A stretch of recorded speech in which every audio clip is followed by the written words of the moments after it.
حضور علیہ السلام سے حرم کی جانب جا رہے ہیں. کوہ صفا کے قریب عبداللہ ابن جدعان کا گھر ہے. قریب سے گزرے تو آگے سے ابو جہل آ رہا ہے.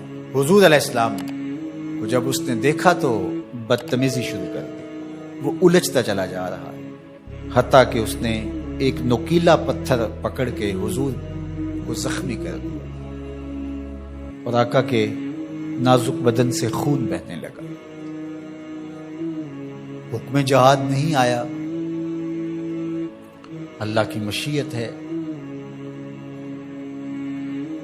حضور علیہ السلام وہاں سے سین حرم میں پہنچے، آب زمزم سے اپنے زخم دھوئے اور اللہ کے حضور سجدہ ریز ہو گئے. مالک تیرے رنگ،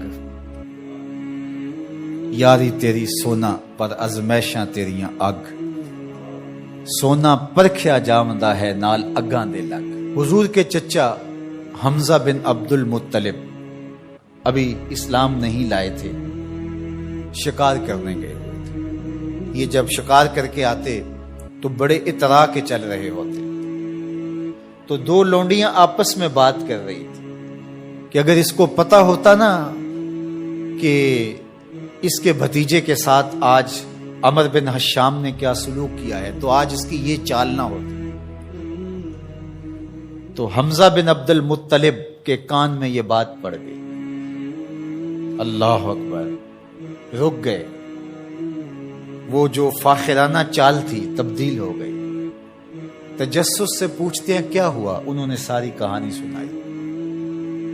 بس غصے میں آ گئے، کمان ہاتھ میں پکڑی تھی، اسی طرح سیدھا سین حرم میں پہنچے. صنادید قریش نشستیں جمائے بیٹھے تھے. ابو جہل بھی اپنے چیلے چانٹوں کے ساتھ ایک نشست پہ براجمان تھا. کمان کو زور سے اس کے سر پہ مارا اور کہا کیا تو نے محمد کو لاوارث سمجھ لیا ہے صلی اللہ علیہ وسلم. خیر ابو جہل کا سر پھٹ گیا، اس کے چیلے چانٹے اٹھے، لیکن بڑا کائیں شخص تھا ابو جہل.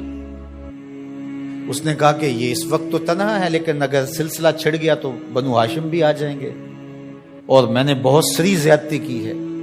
اس نے کہا بس بس بس چھوڑ دو، مجھ سے کچھ ہو گیا تھا. اب حضرت امیر حمزہ حضور کو تلاش کرنے لگے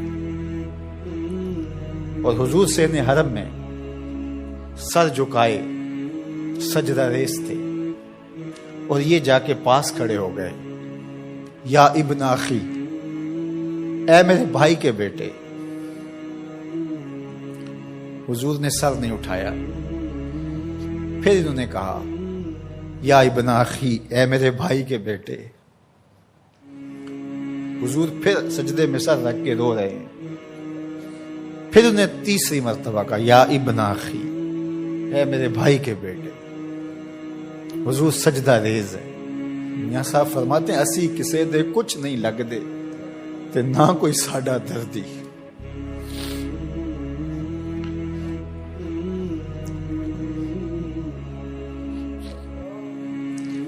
خیر حضور نے سر انور اٹھایا تو کہا بھتیجے تو خوش ہو جا، میں تیرا بدلہ لے آیا.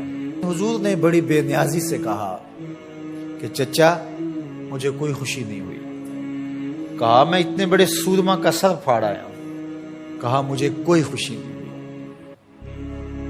بخت یاوری کر رہا تھا. دوسرا جملہ کہا تم کیسے خوش ہو گئے؟ کہا جس رب کو میں مانتا ہوں اس کو تم بھی مانو. یہ میری خوشی کا سامان ہے، اگر مجھے یہ دے سکتے ہو تو کہا پھر دیر نہ کیجئے، ابھی اپنی غلامی میں شامل کر دیجئے. یہ ہوتی ہے اپنے مشن کے ساتھ وابستگی. ہم اپنے چھوٹے چھوٹے سطحی مفادات کی وجہ سے کتنے بڑے دینی نقصان کر دیتے ہیں اور ہم جان رہے ہوتے ہیں کہ میری اس ذات سے یہ نقصان ہو رہا ہے، لیکن ہمارا نفس اتنا بڑا ہوتا ہے. لیکن یہاں مشن کے ساتھ وابستگی دیکھیے. وہ کہتے ہیں کہ بھتیجے بتاؤ تم کیسے راضی ہوتے ہو؟ تو جو حضور بولتے ابو جہل کے ٹکڑے ٹکڑے ہو چکے ہوتے چند لمحوں کے بعد. لیکن کہا نہیں، میں اس سے راضی ہوتا ہوں کہ جس رب کو میں مانتا ہوں وہ اس کو تو مان لے۔